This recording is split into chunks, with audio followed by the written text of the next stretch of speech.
يا أيها الذين آمنوا قوا أنفسكم وأهلكم نارا ও ঈমানদারেরা ও বিশ্বাসীরা জাহান্নামের আগুন থেকে বাঁচো ও ঈমানদারেরা নিজেরা জাহান্নামের আগুন থেকে বাঁচো আর তোমার পরিবার পরিজন আপনজন যারা আছে তাদেরকেও তোমরা জাহান্নামের আগুন থেকে বাঁচাও আল্লাহ তাআলা বলেন নারুন ওয়াকুদুহা الناس والحجارة عليها ملائكة غلاظ شداد لا يعصون الله ما أمرهم ويفعلون ما يؤمرون আল্লাহ তাআলা বলেন ও ইমানদারেরা জাহান্নামের আগুন থেকে নিজে বাঁচো পরিবার পরিজনদেরকে জাহান্নামের আগুন থেকে বাঁচাও সে আগুনটা কত ভয়াবহ ওই আগুনটা জ্বালানো হবে মানুষ এবং পাথর দিয়ে ওই আগুনটা আল্লাহ তাআলা জ্বালাবেন আর সেই জাহান্নামে যারা নাকি ওই জায়গার দারোগা থাকবে ওই জাহান্নামের যারা রক্ষী থাকবে ওই জাহান্নামের যারা কেয়ারটেকার থাকবে ওই জাহান্নাম যারা রক্ষণাবেক্ষণ দেখাশোনা করবেন ওরা হবে কঠিন আলাইহা মালাইকাতুন গিলাদুন শিদাদুন লা ইয়াসুনাল্লাহা মা আমারাহুম ওই ফেরেশতারা এত কঠিন আল্লাহর হুকুম ছাড়া তারা কোনো কিছু করেন না জাহান্নামের ভিতরে যত আপনি কাঁদেন যত চিৎকার করেন যত ধরনের চিৎকার কান্নাকাটি আপনি করেন না কেন কোনো কাজ হবে না ওই ফেরেশতাদের কানে প্রবেশ করবে না এবং কোনো ধরনের দয়া মায়া তারা দেখাবে না আল্লাহ তাআলা যা বলবে শুধু তাই তারা শুনবে আর কারো কোনো কথা ওই কঠিন জাহান্নামের ফেরেশতারা শুনবে না নাউযু বিল্লাহি মিন যালিক তাহলে আল্লাহ তাআলা আপনাকে নিজেকে জাহান্নাম থেকে বাঁচার জন্য বললেন পরিবার পরিজনদেরকে জাহান্নাম থেকে বাঁচাতে বললেন আর আমাদের পরিবারের গুরুত্বপূর্ণ একটি অংশ হলো নারী পুরুষের জীবনের গুরুত্বপূর্ণ অংশ হলো নারী এই জন্য আমাদের মা বড় মা সে মায়ের নাম হলো মা খাদিজা পড়েন না রাদিয়াল্লাহু তাআলা আনহু সকলে পড়েন রাদিয়াল্লাহু তাআলা আনহা আমাদের মা খাদিজা রাদিয়াল্লাহু তাআলা আনহা যখন ইন্তেকাল করলেন মারা গেলেন মুনতাকিল হলেন তখন আল্লাহ নবী খুব মানসিকভাবে কষ্ট পেলেন নবীজি এত কষ্ট পেলেন মনে হলো যেন রাসূলুল্লাহর বুকের পাঁজরের হাড় ভেঙে গিয়েছে এত মানসিক কষ্ট নবী পেয়েছেন এবং আল্লাহ নবী দুঃখ করে বললেন ইন্নামান নিসাউ শাকাইকুর রিজাল ইন্নামান নিসাউ শাকাইকুর রিজাল আহারে এই স্ত্রী তো স্ত্রী না স্ত্রী হলো জীবনের অর্ধেক স্ত্রী জীবনের কি বলুন তো অর্ধেক স্বামীর জীবনের স্ত্রী গুরুত্বপূর্ণ স্ত্রীর জীবনে স্বামী গুরুত্বপূর্ণ এই জন্য কোরআন কারীমের ভিতরে আল্লাহ তাআলা বলেছেন হুন্না লিবাসুল লাকুম ওয়া আনতুম লিবাসুল লাহুন্না তোমাদের পোশাক হলো তোমাদের স্ত্রী আবার স্ত্রীদের পোশাক হলে তোমরা আমাদের দেশে এনজিও গুলি আমাদের দেশে বামপন্থীরা আমাদের দেশের রামপন্থীরা আমাদের দেশের নাস্তিক মুরতাদেরা স্বামী আর স্ত্রী নারী আর পুরুষ পরস্পরের সাথে ঝগড়া লাগাতে চায় পরস্পরের সাথে মারামারি কিলাকিলি লাগাতে চায় প্রতিপক্ষ বানাতে চায় আর ইসলাম একে অপরের বন্ধু বানাতে চায় সুসম্পর্ক রাখার জন্য চেষ্টা করে বলুন আলহামদুলিল্লাহ আলহামদুলিল্লাহ আপনারা যারা একটু পেপার পত্রিকা পড়েন তারা হয়তো অনেকেই জানবেন ইদানিং একটা ভয়াবহ অবস্থা শুরু হয়েছে সেটা হলো অনেক ঘর ভাঙতেছে অর্থাৎ তালাক হচ্ছে, বিবাহ বিচ্ছেদ হচ্ছে।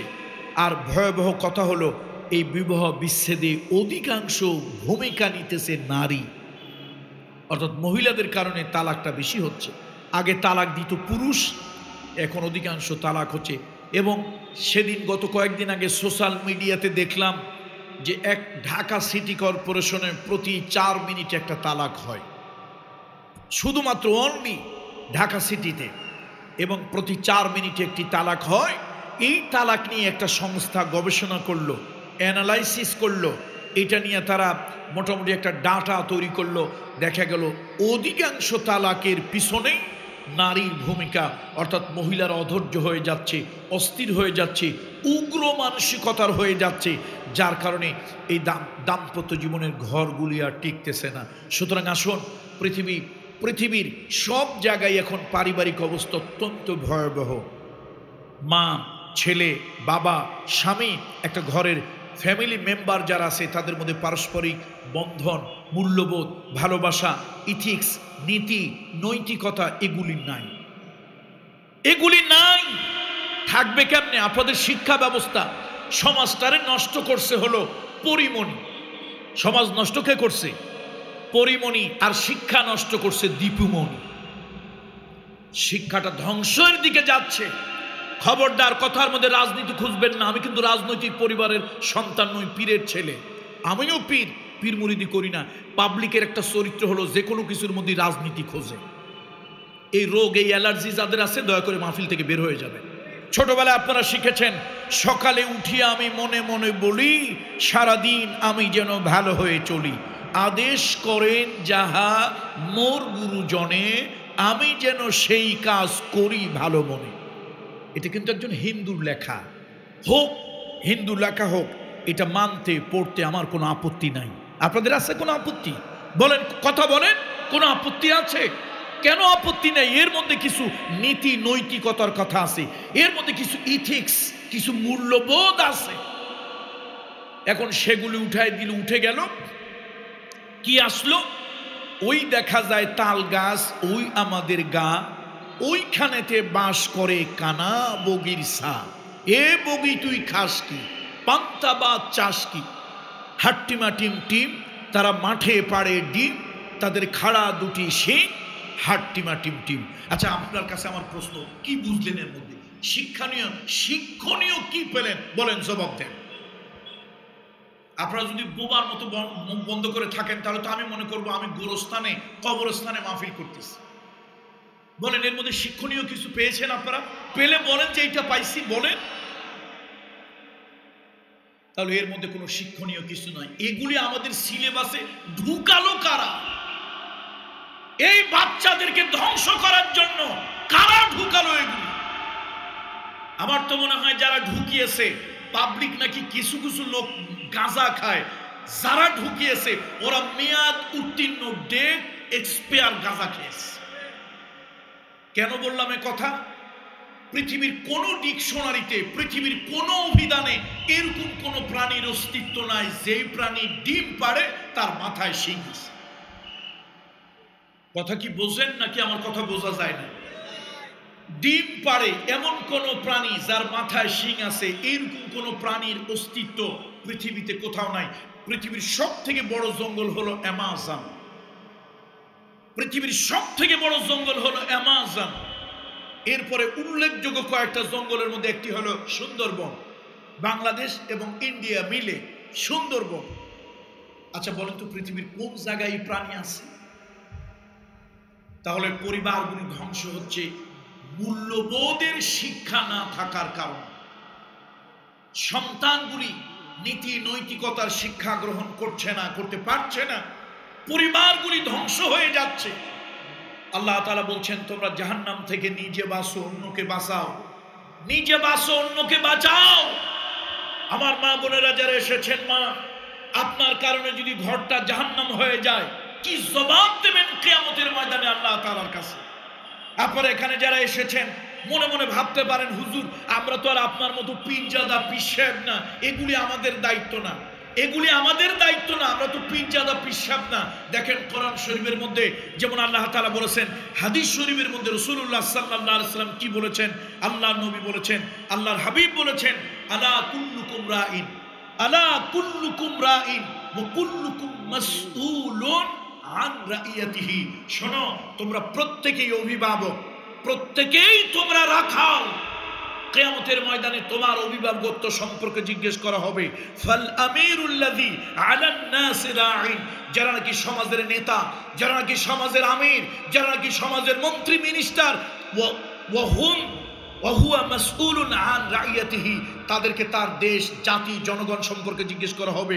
ওয়ার রাজুলু রাইন আলা আহলে বাইতিহি, এই যে আপনারা যারা এখানে এসেছেন প্রত্যেকে আপনার কিয়ামতের ময়দানে আল্লাহর আদালতে জিজ্ঞাসিত হবেন আহলে বাইতিহি, পরিবার পরিজন সম্পর্কে। হাদিস স্পষ্ট, হাদিস স্পষ্ট।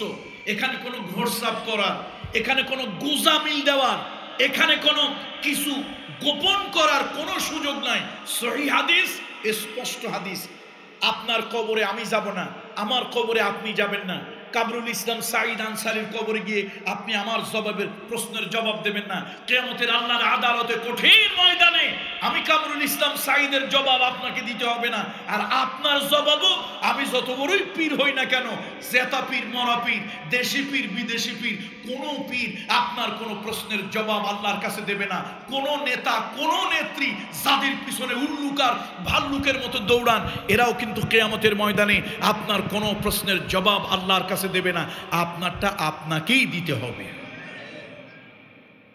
সুতরাং আজকে আপনি আমাকে একটা ভয় দেখাইলেন, আজকে আপনি আমাকে ভয় দেখাইলেন, কণ্ঠ বন্ধ করে দিলেন। এই বিষয়ে কথা বলা যাবে না, ওই বিষয় বলেন, ওই বিষয় বলা যাবে না, সেই বিষয় বলেন। আপনি আমার কণ্ঠ বন্ধ করে দিলেন। আচ্ছা বলেন তো, কিয়ামতের ময়দানে কার কণ্ঠ বন্ধ করবেন? কোরআনুল কারীমের ভিতরে আল্লাহ তাআলা বলেন, আল-ইয়াওমা নাখতিমু আলা আফওয়াহিহিম ওয়া তুকাল্লিমুনা আইদিহিম ওয়া তাশহাদু আরজুলুহুম বিমা কানু ইয়াকসিবুন। কিয়ামতের ময়দানে আল্লাহ তাআলা, এই যে আমার হাত, এই আপনার হাত, আপনার পাও, আমার পাও, আপনার আর আমার বিরুদ্ধে সাক্ষী দেবে। আল্লাহ তাআলা মোহর অঙ্কিত করে দেবেন আপনার আমার জবানের ভিতরে। জিহ্বা দিয়ে সেদিন কথা বলা যাবে না, ঠোঁট দিয়ে উচ্চারণ করা যাবে না। ওই কিয়ামতের ময়দানে কাউকে হুমকি, ধামকি এবং চোখ রাঙানি দেওয়া যাবে না। টেলিফোন করে বলা যাবে না, হ্যালো আমি অমুক বলতেছি, ফেরেশতা কে আপনি? আমি অমুক বলতেছি, অমুক লিডার, অমুক দলের ক্যাডার।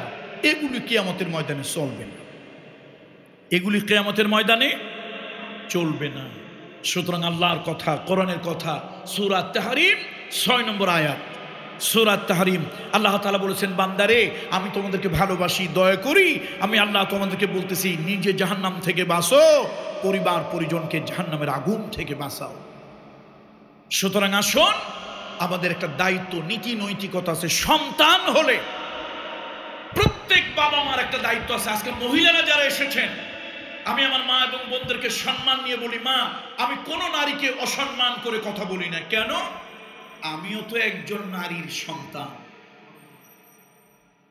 সুতরাং আমরা এখানে যতগুলি পুরুষ আছি, প্রত্যেকেই কোনো না কোনো নারীর গর্ভ থেকে এই পৃথিবীতে এসেছি। আমরা নারীদের সন্তান। আমি কোনো মহিলাকে অসম্মান করার অর্থই হলো আমার মাকে অসম্মান করা। আমি আমার মায়েদেরকে বলবো, ও মহিলারা, ও নারী, আল্লাহ তাআলা আপনাকে সম্মান দিয়েছে, ইজ্জত দিয়েছে। এই দুনিয়ায় মোবাইল বানানোর ফ্যাক্টরি আছে, এই দুনিয়ায় ফ্রিজ বানানোর ফ্যাক্টরি আছে, এই দুনিয়ায় গাড়ি বানানোর ফ্যাক্টরি আছে, এই দুনিয়ায় জুতা স্যান্ডেল বানানোর ফ্যাক্টরি আছে, এই দুনিয়ায় ঘড়ি বানানোর ফ্যাক্টরি আছে, এই দুনিয়ায় প্লেন রকেট বানানোর ফ্যাক্টরি আছে। কিন্তু তামাম পৃথিবীতে মানুষ বানানোর কোনো ফ্যাক্টরি না। আছে নাকি? নাই। মানুষ তৈরি হয় মানুষের পেটে, মায়ের পেটে। আর এই জন্য আল্লাহ তাআলা বলেছেন, নিসাউকুম হারসুল লাকুম, নিসাউকুম হারসুল লাকুম। মা যদি ভালো হয় ফসল ভালো হবে, আশা করা যায়। মা যদি ভালো হয় ফসল ভালো হবে। ভালো মায়ের সন্তান নষ্ট হয় না, হলেও লাখে একটা দুইটা। এটা হলো এক্সেপশনাল কেস, এটা ব্যতিক্রম ধর্মী একটি ঘটনা। পৃথিবীতে লক্ষ লক্ষ মায়ের লক্ষ লক্ষ সন্তান ভালো হবে, এটাই স্বাভাবিক, এটাই স্বাভাবিক। মাগো, আব্দুল কাদের জিলানী এমনি এমনি হয় নাই। মা বাইজিদ বোস্তামি পৃথিবীতে এমনি এমনি হয় নাই, নারীর কারণে, মায়ের কারণে হয়েছে। ছোট্ট একটা শিশু বাচ্চা ছেলেটার নাম হলো বাইজিদ বোস্তামি। এই বাইজিদ বোস্তামি ছোট্ট মানুষ, বোস্তাম শহরে যার জন্ম, এই জন্য তাকে বলা হয় বাইজিদ বোস্তামি। এখন মা একটু অসুস্থ, মার জ্বর হয়েছে। মা রাতের বেলায় বললো, বাইজিদ একটু পানি দাও। জ্বরের ঘোরে মা বলতেছে, বাইজিদ একটু পানি দাও। বাইজিদ ছোট মানুষ উঠে দেখলো মস্ক, আমরা যেরকম কলস ব্যবহার করি, পিতল, তারপরে হলো মাটির কলস। আগের দিনের মানুষ চামড়া দিয়ে বানাতো এক ধরনের পাত্র, এটাকে বলা হয় মস্ক, চামড়ার মস্ক। এই মস্কের ভিতরে বাইজিদ দেখলো কোনো পানি নাই।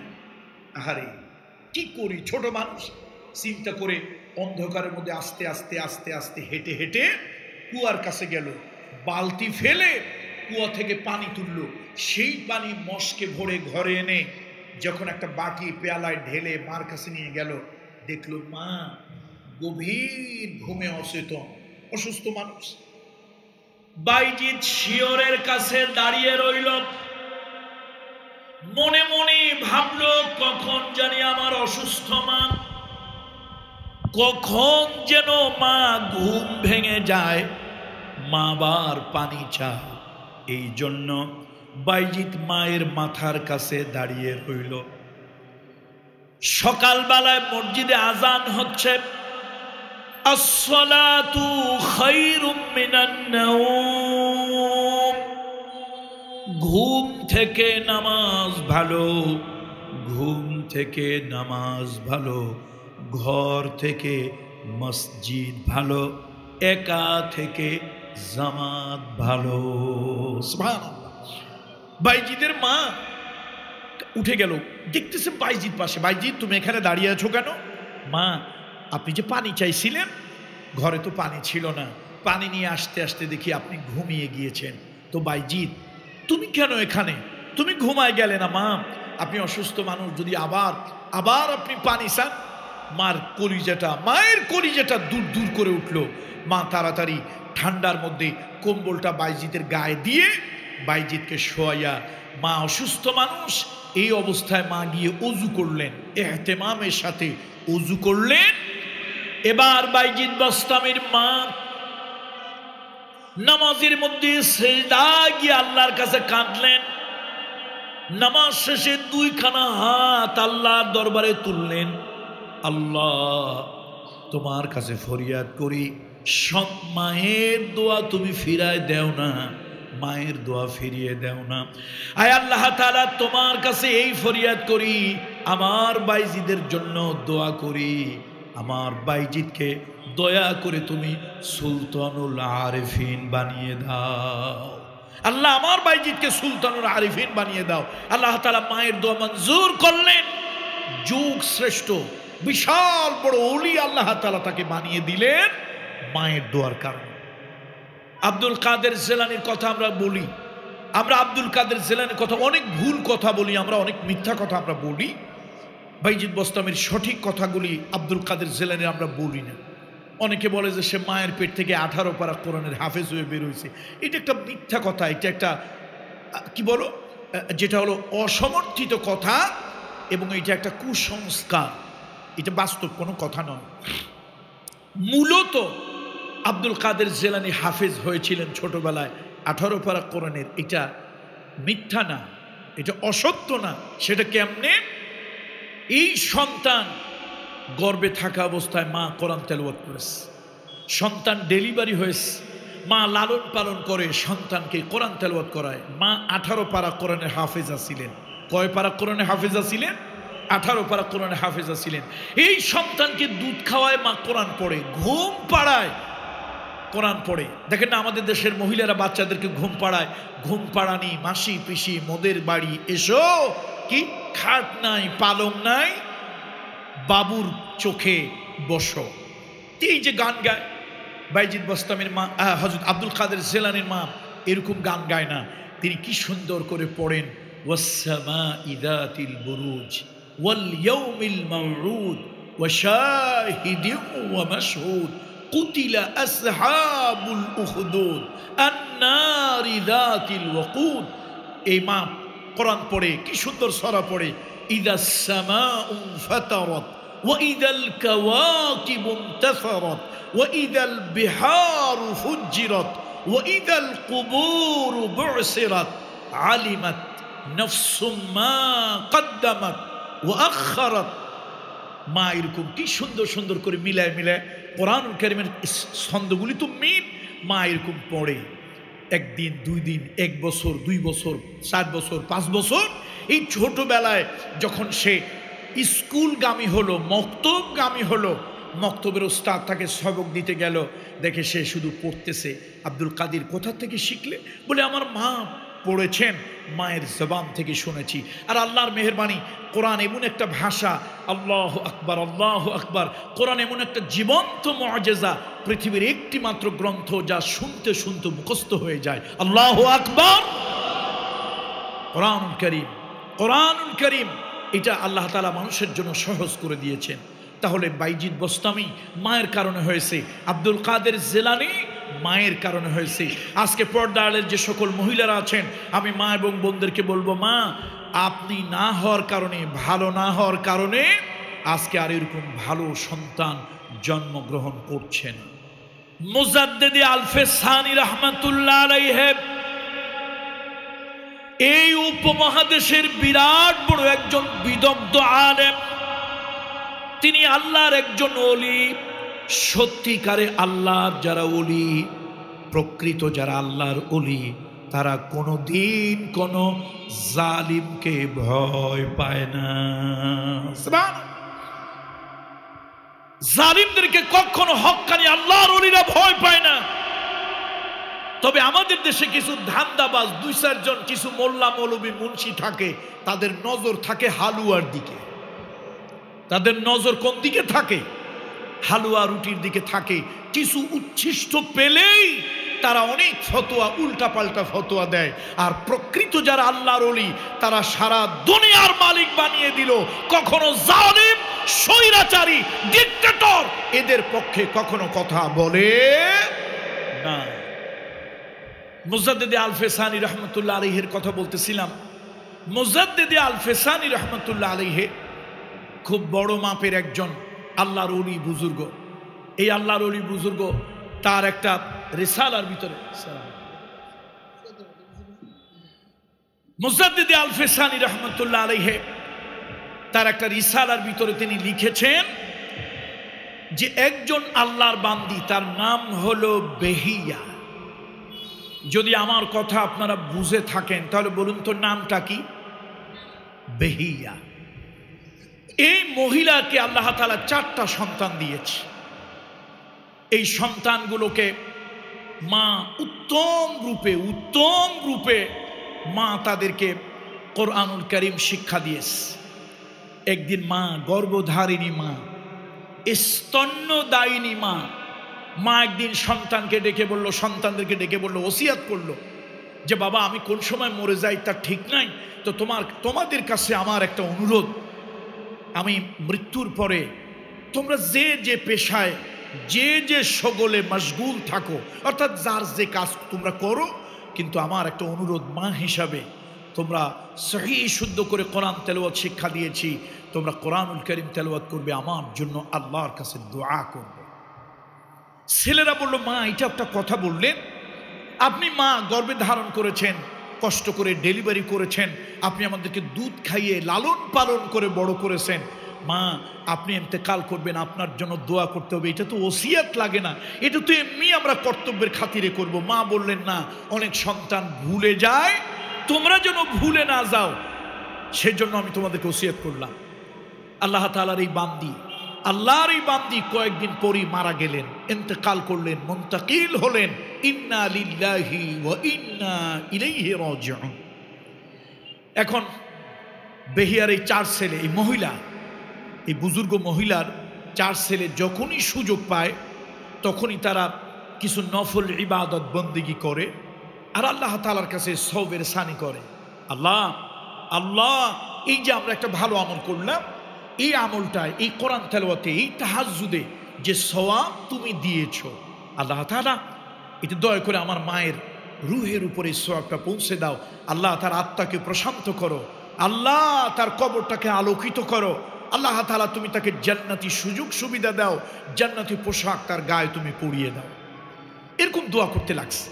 এই 4 ছেলের মধ্যে আবার বড় ছেলেটা একটু এক্সেপশনাল, একটু ব্যতিক্রম।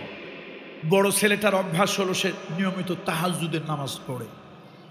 এখন সেই ছেলে চিন্তা করলো যে কোরআন শরীফতে এমনি পড়লে সোয়াব, নামাজে পড়লে আরো সোয়াব। কেউ যদি কোরআন কারীম পড়ে তাহলে রাসূলুল্লাহ বলেছেন, মান কারাআ হারফাম মিন কিতাবিল্লাহি ফালাহু বিহি হাসানাতুন ওয়াল হাসানাতু বিআশরি আমসালিহা। কেউ যদি কোরআন কারীম থেকে একটি অক্ষর পড়ে, একটি অক্ষরের বিনিময়ে আল্লাহ তাআলা তাকে 10টি নেকি দান করেন। আর সাইয়্যিদুনা আলী রাদিয়াল্লাহু তাআলা বলেছেন, কেউ যদি কোরআন কারীম তেলাওয়াত করে নামাজের মধ্যে প্রত্যেক হরফে ইন্ডিভিজুয়াল, প্রত্যেক অ্যালফাবেট, প্রত্যেকটা হরফে আলাদা আলাদা আল্লাহ তাআলা সর্বনিম্ন 100 নেকি দান করে। সুবহানাল্লাহি ওয়া বিহামদিহি সুবহানাল্লাহিল আযীম। বেহিয়ার বড় ছেলে বলেন, আমি মনে মনে ভাবলাম শুধু তাহাজ্জুদের নামাজ পড়ব না, নামাজের মধ্যে কোরআন পড়ব, তাহলে নামাজের সওয়াবটাও পাওয়া যাবে, আবার দীর্ঘক্ষণ কোরআন তেলাওয়াতের সওয়াব পাওয়া যাবে, প্রতি হরফে 100 নেকি হবে। বেহিয়ার বড় ছেলে বলেন, আমি একদিন তাহাজ্জুদের নামাজ পড়ে গভীর রাত তাহাজ্জুদের নামাজ পড়ে একটু ঘুমিয়ে গেলাম। এই চিন্তা করলাম ফজরের আজান হলে মসজিদে গিয়ে নামাজ পড়ব। আমি ঘুমের মধ্যে স্বপ্নে দেখতে পারলাম যে কবরস্থানে আমার মাকে দাফন করেছি, আমি ওই কবরস্থানের সামনে দিয়ে হেঁটে যাচ্ছি। আমি লক্ষ্য করে দেখলাম ওই কবরস্থানের মধ্যে কিছু লোক এতিমের মতো, ভিক্ষুকের মতো কি যেন কুড়িয়ে কুড়িয়ে, টোকায় টোকায় নিচ্ছে। তাদের চেহারার মধ্যে আযাব গজবের চিহ্ন, আলামত। বেহিয়ার বড় ছেলে বলেন, আমি আরেকটু সামনে গিয়ে দেখলাম আমার মা সুন্দর রাজ সিংহাসন, ফরাসের চাদরের উপরে বসে আছে, রাজ সিংহাসনে বসে আছে। আমার মায়ের সামনে হাজারো খাদ্য খাবার। আমি মাকে গিয়ে একটা সালাম দিলাম স্বপ্নের মধ্যে, মা সালামু আলাইক, মা গো আপনি কেমন আছেন? মা বলল, আলহামদুলিল্লাহ আমি অনেক ভালো আছি। মা, এই যে আপনি যে কবরে আসছেন, আল্লাহ তাআলা ফেরেশতারা আপনার সাথে কেমন ব্যবহার করেছে? এখন স্বপ্নের মধ্যে বেহিয়া বলছে, আল্লাহ তাআলা ফেরেশতারা আমার সাথে অনেক ভালো ব্যবহার করেছে, সুন্দর আচরণ করেছে। মাঝে মাঝে আল্লাহ তাআলা আমাকে ডেকে জিজ্ঞেস করে, বেহিয়া তুমি আর কি চাও? আমি বলি, আল্লাহ কিছুই চাই না, এই যে আমার সন্তানরা আমল করে, যদি আপনি খুশি হন, আল্লাহ তাআলা যদি আপনি খুশি হন, তাহলে কিয়ামতের ময়দানে আমি যেন এই আমলটার বিনিময় শুধু আপনাকে একটু দেখতে পাই। আল্লাহু আকবার। বেহিয়ার বড় ছেলে বলেন,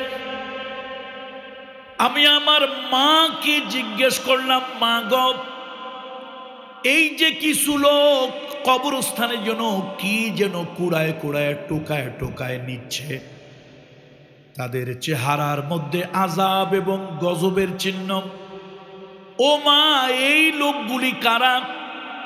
মা বলল, বাবা এই লোকগুলি হলো এই গ্রামের বাসিন্দা, দুনিয়ায় ধন দৌলত টাকা পয়সা সব রেখে আসছে, কিন্তু মৃত্যুর পরের জীবনের জন্য কোনো কিছু করে না।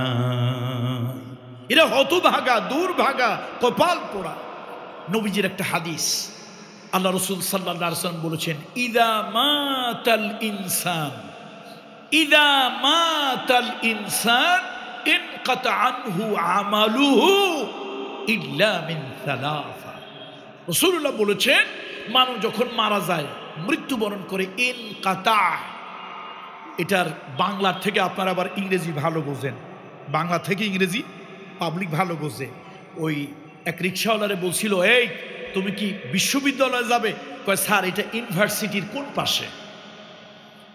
তো বিশ্ববিদ্যালয় বললে না বুঝলেও ইউনিভার্সিটি বললে এটা বললে সেনে। তো এই জন্য আমি এই ইনকাতা এটাকে আমি ঠিক যেভাবে আপনারা বুঝবেন ডিসকানেক্ট, মানে বিচ্ছিন্ন হয়ে যাওয়া, একেবারে পুরোপুরি ছিন্ন হয়ে যাওয়া। নবীজি বলেছেন ইদা মাতাল ইনসান, মানুষ যখন মারা যায় ইনকাতা, একেবারে বিচ্ছিন্ন ছিন্ন ভিন্ন হয়ে যায়। আর এক কথায় বলা যায় বন্ধ হয়ে যায় আনহু আমালুহু, তার জীবনের আমলগুলি। তবে ইল্লা মিন সালাসা, তিনটা আমল মানুষ মরার পরেও চলে। একটু দয়া করে আমার কথা যদি বুঝে থাকেন একটু আওয়াজ দিয়ে বলুন তো, কয়টা আমল কিসের পরেও চলে? মৃত্যুর পরেও চলে। তিনটা আমল, তার মধ্যে প্রথম হলো ওই আমল।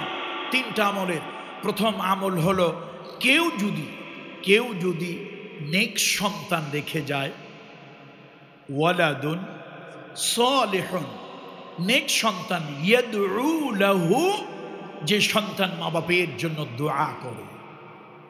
আপনার সন্তানকে আমি এই কথা বলতেছি না যে আমার মতো পীরজাদা বানান, পীর সাহেব বানান, আমি কখনোই এই কথা বলবো না। আপনার সন্তান ডাক্তার বানান, প্রফেসর বানান, ইঞ্জিনিয়ার বানান, মাস্টার হোক, অ্যাডভোকেট হোক। দুনিয়ার সবাই যদি হুজুর হয়, সবাই যদি খতিব হয়, সবাই যদি মোল্লা মৌলবী মুন্সি হয়, তো আপনি অসুখ হইলে ডাক্তার পাবেন কোথায়? ডাক্তার দরকার না দরকার নেই? ডাক্তার দরকার আছে। এবং রাসূলুল্লাহ সাল্লাল্লাহু আলাইহি ওয়াসাল্লাম বলেছেন, আল্লাহর হাবিব বলেছেন, রহমতের নবী, মানবতার শিক্ষক মুহাম্মদ রাসূলুল্লাহ বলেছেন যে রোগ হলে চিকিৎসা গ্রহণ করা, চিকিৎসা নেওয়া, ঔষধ সেবন করা সুন্নত। এখন আপনার সন্তান যদি ভালো একজন ডাক্তার হয়, নেক সন্তান, যেই সন্তানকে আপনি রবের নামে পড়িয়েছেন, রবের নামে পড়েছে, যে সন্তান নীতি নৈতিকতা ইথিক্স মূল্যবোধে বড় হয়েছে, ওই সন্তান যদি ডাক্তার হয়, জাতির সেবা হবে, কসাই হবে না, ডাকাত হবে না।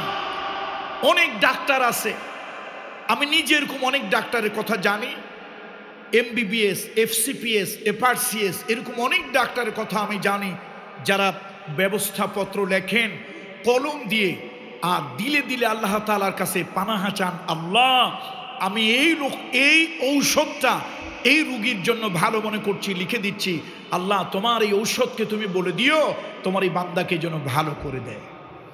আমার সাথে হজে গেলেন একজন ডাক্তার, খুব বড় মাপের একজন ডাক্তার। আল্লাহ তার আমল দেখে আমি অ্যাস্টোনিশ হয়ে গেলাম।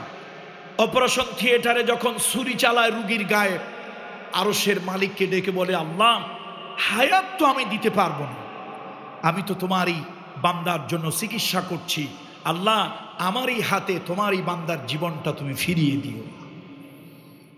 আর যদি আপনার সন্তান নীতি নৈতিকতা চরিত্রহীন ডাক্তার হয়, ও ডাক্তার হবে না, ডাকাত হবে, কসাই হবে।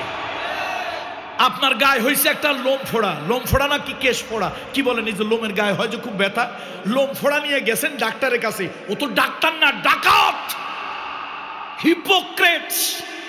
আপনার এটা দেখেই সে আপনাকে ভয় লাগাই দিল, কই মিয়া তোমার তো এর মধ্যে ক্যান্সার হয়েছে, তোমার হয়েছে এই জায়গায় ক্যান্সার, তোমার লাইফের নাই অ্যান্সার, তাড়াতাড়ি বাড়ি যাও, যা মনে লয় তাই খাও, মরার জন্য প্রস্তুত হও। আচ্ছা বলেন, ডাক্তার যদি রুগীকে এই কথা বলে, ও তো মরার আগেই অর্ধেক মরে যায়। মরার আগে কি হয়? অর্ধেক মরে যায়। ডাক্তার ভালো হওয়ার কি কোনো ব্যবস্থা নাই? কয় আছে, 3 দিনের মধ্যে 3.5 লাখ টাকা নিয়ে চলে আসবেন, operation as soon as possible করলে ভালো হয়ে যাবেন। আসলে কিচ্ছু না, খামাখা একটু কাটাকাটি করে দিয়েছে। তো এটাকে ডাক্তার বলবেন না ডাকাত বলবেন? সোজা ডাকাত। বন্ধুরা আমার, আমি কখনই বলি না যে আপনারা প্রত্যেক সন্তানকে আমার মতোই পীরজাদা বানান বা মসজিদের খতিব আলেম ইমাম বানান, এই কথা বলি না। দেশের 18 কোটি জনগণ সবাই যদি ইমাম হুজুর খতিব হয়, তো এই দেশ জাতির উন্নয়নের জন্য নানান ধরনের স্থাপনা তৈরি করতে হবে, নানান ধরনের কাজবাজ করতে হবে। ইঞ্জিনিয়ার কোথায় পাবো, আর্কিটেক্ট কোথায় পাবো? ইঞ্জিনিয়ার আর্কিটেক্টের দরকার আছে না নাই? অবশ্যই আছে। এই ছেলেটাকে নীতি নৈতিকতা শিক্ষা দিলেন, মূল্যবোধের শিক্ষা দিলেন, ভ্যালুস এথিক্স এর মধ্যে আছে। এই ছেলে ইঞ্জিনিয়ার হবে, তবে ডাকাত হবে না। আজকে অনেক ডাকাত আছে জাতির টাকা ধ্বংস করার জন্য 3 টাকার প্রজেক্ট 33 টাকা বানায়, চরিত্র খারাপ, এরপর ওর ভালো হয় না, এরপরে যখন সরজমিনে কাজ করে রডের পরিবর্তে 2টা বাঁশ ঢুকায় দেয়। এটা চরিত্র খারাপ হওয়ার কারণে। এই জন্য আজকে পরিবার নিয়ে কথা বলতেছি, এই জন্য দায়ী আমরা পরিবার। প্রত্যেক বাবা মাকে ইসলাম দায়িত্ব দিয়েছে, তোমার সন্তানকে তুমি নীতি নৈতিকতা আদর্শ মূল্যবোধের শিক্ষা দাও। যদি হিন্দুও হয়, আরবের লোকেরা তারা মনে করত যে কন্যা সন্তান জন্ম হওয়া এইটা হলো পৌরসত্যহীনের লক্ষণ এবং এইটা হলো অপমান। কোরআন শরীফে আল্লাহ নিজে বলেছেন, দল্লা ওয়াজহাহু, দল্লা ওয়াজহাহু, তাদেরকে যখন বলা হইতো তোমার একটা মেয়ে হয়েছে, তখন তাদের চেহারা কালো হয়ে যেত, নাউযুবিল্লাহ।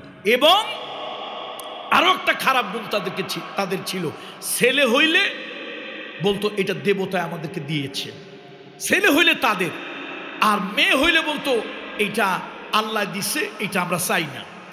তখন কোরআন শরীফে আল্লাহ ওহিয়া নাজিল করলেন, আলাকুমুয যাকারু ওয়ালাহুল উনসা তিলকা, কি হাবেশ সাহেবরা কেউ আছেন, কিসমাতুন দিজা, এরকম একটা আয়াত কোরআন শরীফের মধ্যে আছে।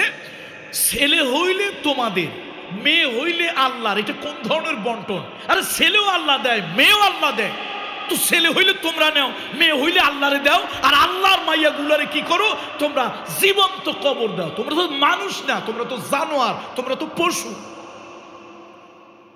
তো দাহিয়াতুল কলবি চাকরিতে যখন চলে যাবে, ছুটি কাটাইয়া শুনতে পারলো বিবির কি হয়েছে, কথা বলে না, পাবে গর্ভবতী হয়েছে, না গর্ভবতী হয়েছে। তো বউকে শাসন করে গেল, শোনো, যদি ছেলে হয় বাঁচায় রাখবে, মেয়ে হলে আতুর ঘরে গলা টিপে হত্যা করবে, গর্ত খুঁড়ে জীবন্ত কবর দিয়ে দেবে। মানুষ আমার মেয়ে হোক এটা আমি চাই না। এবং বন্ধু বান্ধব জানো যে দাহিয়াতুল কালবির একটা মেয়ে হয়েছে, আমি লজ্জায় মুখ দেখাবো কেমনি, বীর পুরুষ আমি। তো চলে গেছে, ছুটি নিয়ে আসতে অনেক দেরি হয়ে গেছে। আল্লাহ, একদিন বাড়ি আসছে, বাড়ি আসার পরে ওই যে মনের মধ্যে কিউরিসিটি, বউকে জিজ্ঞেস করতেছে, আচ্ছা বিবি কি হয়েছে? বউ বলে, রাখেন, আসছেন, একটু ধৈর্য ধারণ করেন, তারপরে সব কিছু বলি।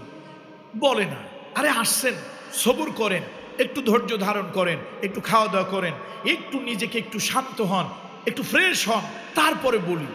এখন লক্ষ্য করে দেখতেছে একটা মেয়ে তার পাশ দিয়ে ঘুরঘুর করতেছে, ঘুরঘুর করতেছে। বারবার ওই মেয়েটা জিজ্ঞেস করে, মা লোকটা কে?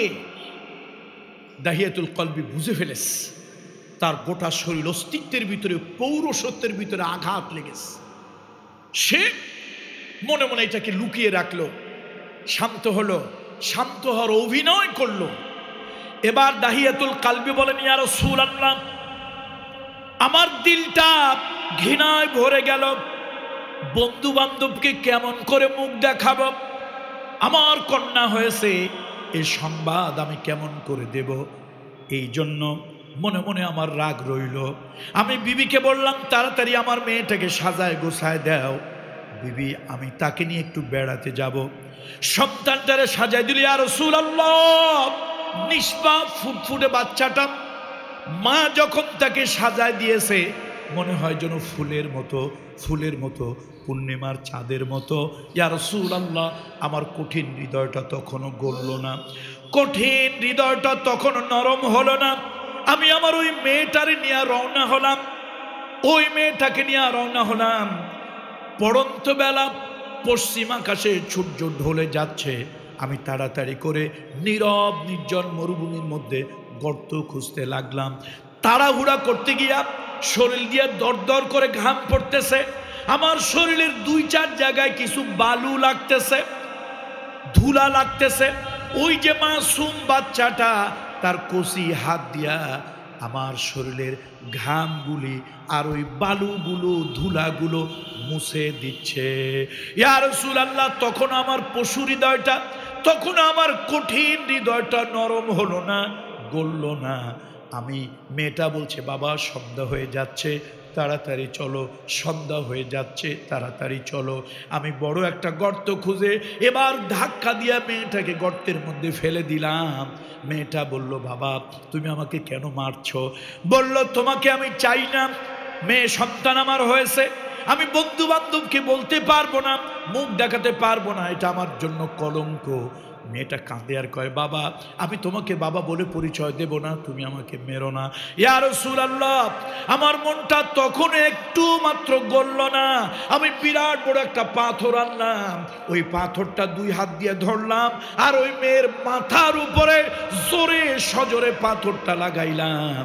মেয়ের মাথাটা ফেটে গেল, খুলিগুলো এদিক সেদিক গেল, আর কিছু রক্ত ফিনকি দিয়া আমার গায়ে এসে লাগলো। মেয়েটা একটা বাবা বলে এমন জোরে একটা চিৎকার মেরে মেয়েটা দুনিয়া থেকে বিদায় হয়ে গেল। ইয়া রাসূলুল্লাহ, আমার মনে হয় এখনো আমি ওই কান দিয়ে ওই আওয়াজটা, মেয়ের আওয়াজটা যেন আমি শুনি। ইয়া রাসূলুল্লাহ, ইয়া রাসূলুল্লাহ, ইসলাম গ্রহণ করার পর পিছনের জীবনের সব গুনাহ আল্লাহ মাফ করে দেবে, এটা আমার বিশ্বাস।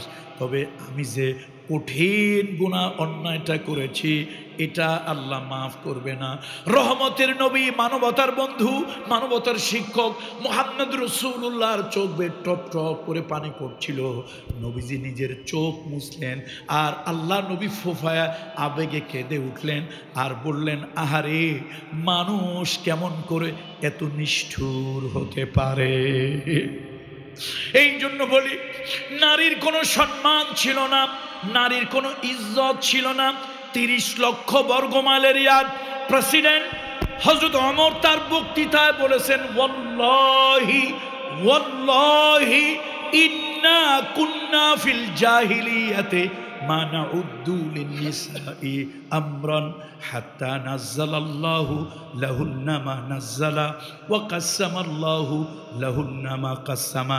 আল্লাহর কসম, মুহাম্মদ রাসূলুল্লাহর মাধ্যমে নারীর মর্যাদা, নারীর সম্মান, নারীর ইজ্জত আমরা জানতে পারলাম। মুহাম্মদুর রাসূলুল্লাহর আগে নারীর সম্মান আমরা বুঝতে পারি না। আজকে দুঃখ করে বলতে হয়, ইসলাম যদি দুনিয়া থেকে বিদায় হয়, কিয়ামত যদি 500 বছর আগে হয়, এই নারী জাতির কারণে হয়। আল্লাহ মাফ করুন। আমি আমার মায়ের জাত সম্পর্কে, কলিজার টুকরা মেয়ের জাত সম্পর্কে এ কথা বলতে চাই না। জঙ্গলের একটা পশুরও লজ্জা আছে, আমার মায়ের জাতির জন্য লজ্জাহীন হয়ে যাচ্ছে। অথচ রাসূলুল্লাহ বলেছেন, আল হায়াউ শু'বাতু মিনাল ঈমান, আল হায়াউ শু'বাতু মিনাল ঈমান। লজ্জা শরম হলো ঈমানের অঙ্গ।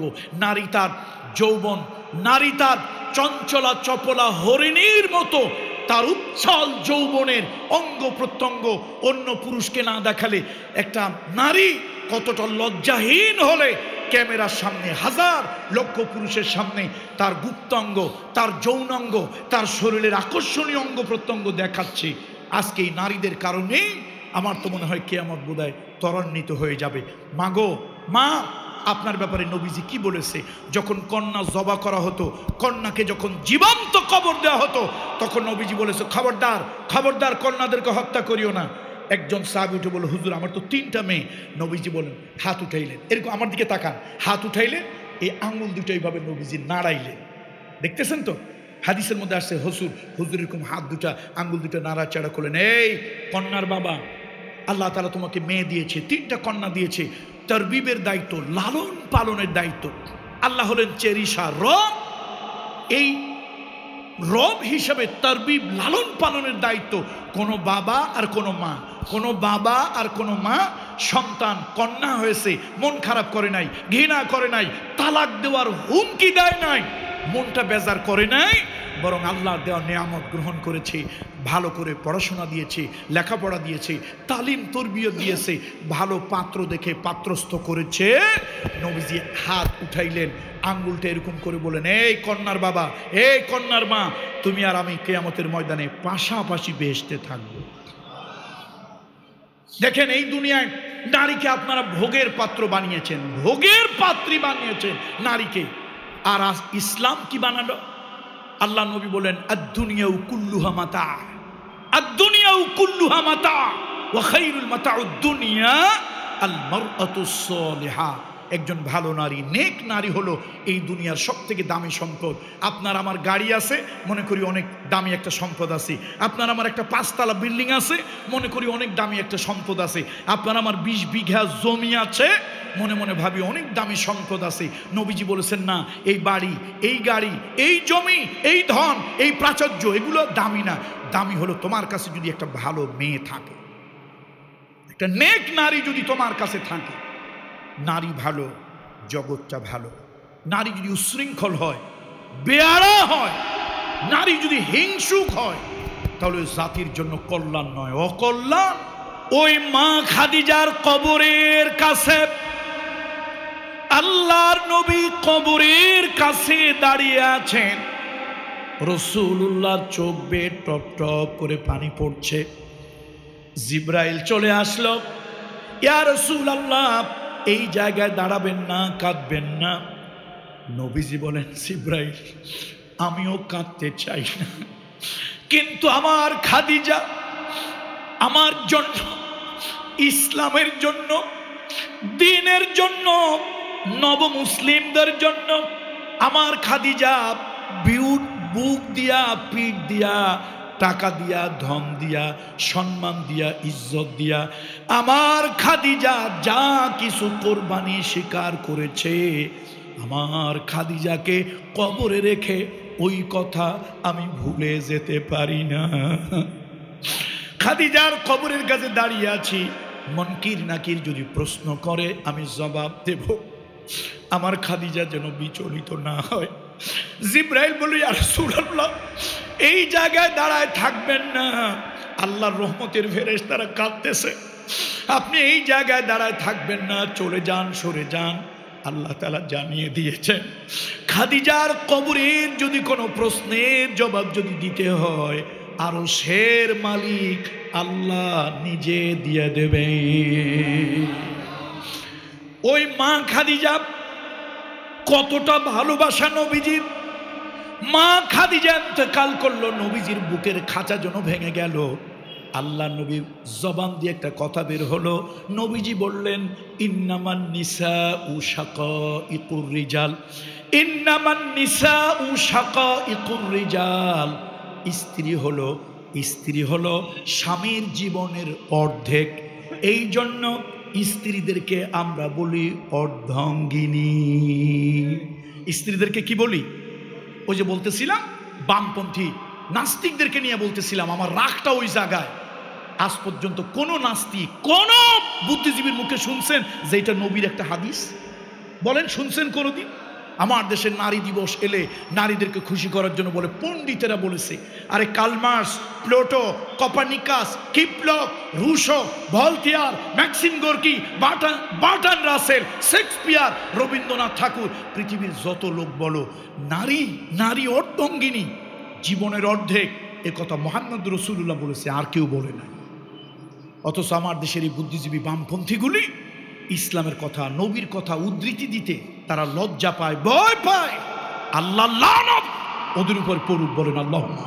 আল্লাহ রাসূল বলেছেন সাল্লাল্লাহু আলাইহি ওয়াসাল্লাম, আল্লাহ নবী বলেছেন 4খানা কাজ নারীর জন্য।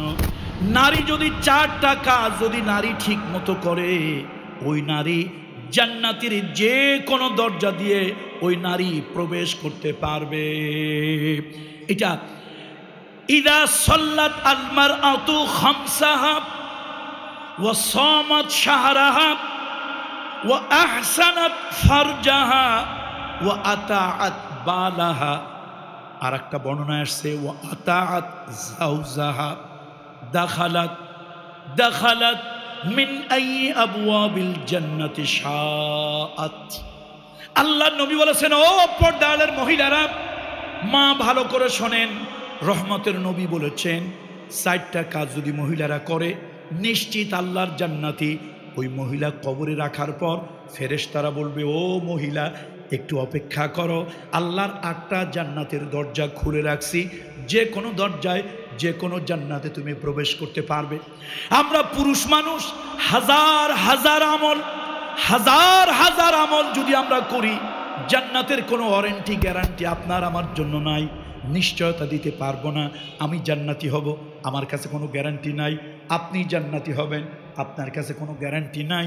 অথচ রহমতের নবীর সহিহ হাদিস, চারখানা কাজ যদি নারী করে নিশ্চিত দেওয়া যায়, গ্যারান্টি দেওয়া যায়, ওয়ারেন্টি দেওয়া যায়, এই নারী আল্লাহর জান্নাতি হবে।